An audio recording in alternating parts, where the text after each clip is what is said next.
Hello friends, welcome to the new episode of my channel. আমি অরিত্র। এখন এই ভিডিওর মধ্যে আমরা কিছু লেটেস্ট আপডেটস নিয়ে কথা বলবো এবং তার সাথে বক্স অফিস কালেকশন নিয়েও কথা বলবো। প্লেক্স কালেকশন থার্ড উইকের, পুজোর সময় 4টে বাংলা ছবি মুক্তি পেয়েছিল, তাদের থার্ড উইকের প্লেক্স কালেকশন কত হয়েছে সেটা নিয়ে আপডেট দেবো। প্রথমে প্লেক্স কালেকশনগুলো নিয়ে কথা বলে নিই। তো যত কাণ্ড কলকাতায় এই ছবিটা নিজের থার্ড উইকে 10 লক্ষ টাকা কালেকশন করতে পেরেছে, 10 লক্ষ টাকা অ্যাপ্রক্সিমেটলি, এবং টোটাল কালেকশনটা 1 কোটি টাকার উপরে গিয়ে দাঁড়িয়েছে এর প্লেক্স কালেকশন আর কি, যেখানে টপ 3 ন্যাশনাল মাল্টিপ্লেক্স ইনক্লুডেড রয়েছে এবং তার সাথে মিরাজ সিনেমাসও এখন ইনক্লুড হয়েছে আর কি। তো অ্যাকচুয়ালি যত কাণ্ড কলকাতায় কিন্তু মানে একটা স্টেডি জিনিস মেনটেন করে রাখতে পেরেছে, বিকজ থার্ড উইকে গিয়ে রক্তবীজ 2 এবং দেবী চৌধুরানী এগুলো সবই যতকাণ্ড কলকাতা থেকে কম প্লেক্স কালেকশন করতে পেরেছে থার্ড উইকে এসে। এবং রঘু ডাকাতেরও যে প্লেক্স কালেকশন থার্ড উইকে এসছে সেটার সাথে যতকাণ্ড কলকাতার যে মার্জিনটা সেটা খুবই কম, মানে মাত্র 1 লাখ টাকা ডিফারেন্স দেখতে পাওয়া যাচ্ছে। তো মানে যতকাণ্ড কলকাতায় কোথাও গিয়ে অডিয়েন্স এবং যে টাইপের বাজেটের ছবি যতটা প্রচার হয়েছে, তো ROI এর ক্ষেত্রে এই ছবিটা অ্যাকচুয়ালিতে বেটার পারফর্ম করেছে আর কি। এবার যদি আমরা রক্তবীজ 2 নিয়ে কথা বলি, থার্ড উইকে যে প্লেক্স কালেকশন হয়েছে সেটা হচ্ছে মাত্র 7 লক্ষ টাকা, ঠিক আছে। এবং টোটাল প্লেক্স কালেকশনটা গিয়ে দাঁড়িয়েছে রক্তবীজ 2 এর ক্ষেত্রে 1.81 CR আর কি। আর রঘু ডাকাতের ক্ষেত্রে যদি বলি, এটা নিজের থার্ড উইকে 11.6 lakhs কালেকশন করেছে, যেটা আপনাদেরকে আগেই বললাম যে যতকাণ্ড কলকাতায় 10 lakhs অ্যাপ্রক্সিমেটলি, এটা 11.6 lakhs আর কি। তো এই 1.5 লক্ষ টাকারই একটা ডিফারেন্স দেখতে পাওয়া যাচ্ছে। এবং টোটাল কালেকশনটা কোথাও গিয়ে দাঁড়িয়েছে 3 সপ্তাহ পরে 2.14 CR এ।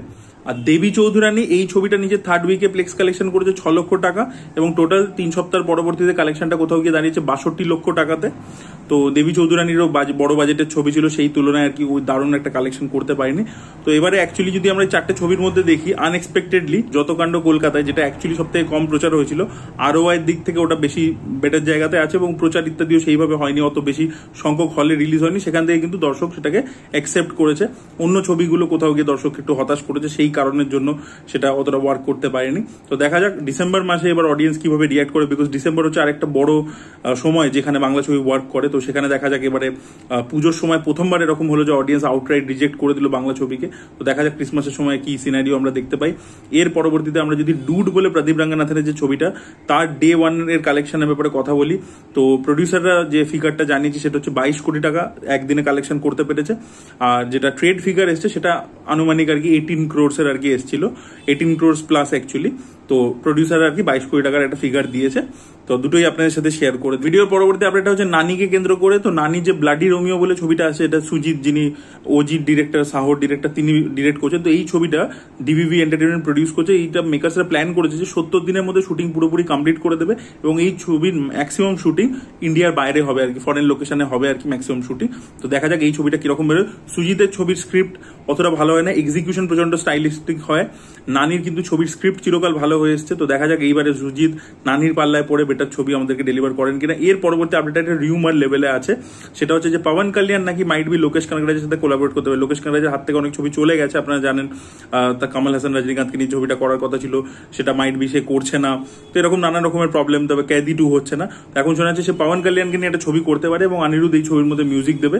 তো দেখা যাক আর কি সেটা কি হয়। এটা আদৌ, বা আমি যেটা বললাম, এটা পুরোপুরি রিউমার লেভেলে আছে ব্যাপারটা। কার্তিক আরিয়ানের আপকামিং ছবি নাগজিল্লাকে কেন্দ্র করে, তো এই ছবির শুটিং কিন্তু নভেম্বর মাস থেকে শুরু হয়ে যাবে এবং মেকার্সরা প্ল্যান করছে যে পরের বছর ইন্ডিপেন্ডেন্স ডেতে 2026-এ এই ছবিটাকে মুক্তি দেবে। এবং যদি ইন্ডিপেন্ডেন্স ডেতে এই ছবিটা আসে নাগজিল্লা, তাহলে কার্তিক আরিয়ানের ডাইরেক্টলি ক্ল্যাশ হবে হচ্ছে প্রভাসের আপকামিং ছবি ফজির সাথে, এবং ফজিরও টেন্টেটিভ টাইটেল। এবার দেখা যাক 23শে অক্টোবর এই ছবিটা একটা অ্যানাউন্সমেন্ট আসবে, ছবির টাইটেল অফিসিয়ালি অ্যানাউন্স হবে। তো ফজি থাকে নাকি অন্য কিছু করে সেটা আমরা 23 তারিখে জানতে পেরে যাবো। তো এই ছিল। এবার লাস্ট আমরা কথা বলবো এই ভিডিওর মধ্যে 13 ইশক মে বলে যে ছবিটা আসছে, আনন্দ এল রায়ের ছবি। তো তার প্রথম গান আজকে ড্রপ করেছে। এবার যে ওরা ভিডিওটা ড্রপ করেছে সেখানে অনেক ধানুষের ডায়লগ ইত্যাদি রেখেছে, এবং সেখানে আর কি ক্যারেক্টারটা যে ম্যানারিজমটা, ঠিক আছে, পুরো পাগল টাইপের একটা ক্যারেক্টার, ক্রেজি ক্যারেক্টার, সেইটা বোঝা যাচ্ছে। ডায়লগ ইত্যাদিগুলো খুব ভালো লেখা হয়েছে, মানে যেরকম জোনের সেই অনুযায়ী বলছি আর কি। এবং সেটার মধ্যে আমরা কৃতি স্যাননকে দেখছি, সে ড্রিঙ্ক করছে, একদম রাস্তার লোকেদের সাথে বসে মদ খাচ্ছে, এ করছে। তো খুব একটা শকিং ব্যাপার, সেটা ভিজুয়ালস এর মধ্যে হোক, সিনস এর মধ্যে, বা ধানুষ কৃতি স্যাননের বিয়েতে ঢুকে আসছে, পুরো আগুন লাগিয়ে দিচ্ছে। একটা শকিং ব্যাপার আছে ডেফিনেটলি ভিডিওটার মধ্যে, এবং দুজনের পারফরমেন্স খুব ভালো লাগছে। আর গানটা যদি কথা বলি, যে ভিডিওটা বেরিয়েছে না, সেখানে একটু খাপচারা ওয়েতে গানটা রয়েছে। বাট আপনারা যদি পুরো ভার্সনটা ইউটিউবে চলে এসছে, জাস্ট অডিওটা, সেটা 5 মিনিটের উপরে।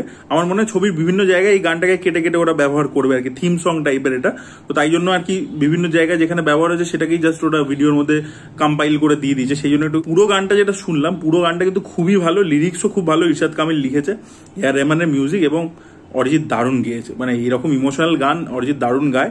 তো আমার গানটাও মানে আপনারা ইউটিউবে সার্চ করুন, দেখুন ওই থাকে না যেগুলো চলে আসে আর কি আগে থেকেই, মানে ভিডিওটা ড্রপ করার আগেই অ্যাকচুয়ালি অডিওটা এসছে, এবং সেখানে আপনি যদি দেখেন মানে শোনেন গানটা দারুণ লাগবে আর কি। আমার দারুণ লেগেছে, আমি 2-3 বার শুনে ফেলেছি, আমার খুব ভালো লেগেছে। অরিজিৎ সিং দারুণ গিয়েছে, হামিং এর পোর্শনটা থেকেই খুব ক্যাচি, যেটা অ্যাকচুয়ালি আমরা ট্রেলারেও শুনতে পেয়েছিলাম। তো যাই হোক, তো আমার দারুণ লেগেছে, আপনাদের কেমন লেগেছে? এবং ভিডিওটার মধ্যে ধানুষের যে অ্যাটিটিউড, যে ডায়লগবাজি, সেগুলো খুব ভালো লাগছে। তো 90s-এর একটা ছবি ছিল অর্জুন পণ্ডিত বলে, আমাদের সানি দেওলের ছবি, তো সেই ছবিটার কথা বারবার মনে করাচ্ছে। মানে সেখানে যেরকম টাইপের ম্যাডনেস আমরা দেখতে পেয়েছিলাম, সেরকম কোথাও গিয়ে এটা দেখতে পাচ্ছি। দেখা যাক কিরকম হয় ছবিটা। এবং এই ধরনের ছবি কিন্তু দর্শকের সাথে কানেক্ট করে খুব ভালো। দেখা যাক এই ছবিটাও বিশাল হিট হয় কিনা আর কি। তো আপনাদের কি ওপিনিয়ন অবশ্যই কমেন্টে লিখে জানাবেন। এই ভিডিওটা ভালো লেগে থাকলে লাইক করুন, চ্যানেলকে সাবস্ক্রাইব করতে ভুলবেন।